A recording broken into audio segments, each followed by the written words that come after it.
How to fix WhatsApp two-step verification code problem. Hello guys, so first thing you want to do is open the settings on your phone, go to the apps manager like this, open the apps, and now on this page you will find all the apps that you have on your phone. So all what you want to do here is wait a few seconds and then scroll all the way down, go to the WhatsApp app, click on this option, it's called force stop or stop immediately. So after you click on it, now you have to go into the storage and click on this clear data. Make sure to click on clear data and click delete right here, and after that click on clear cache and then go back and open your WhatsApp, and the problem must be fixed.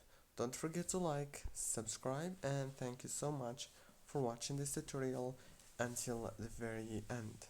See you later.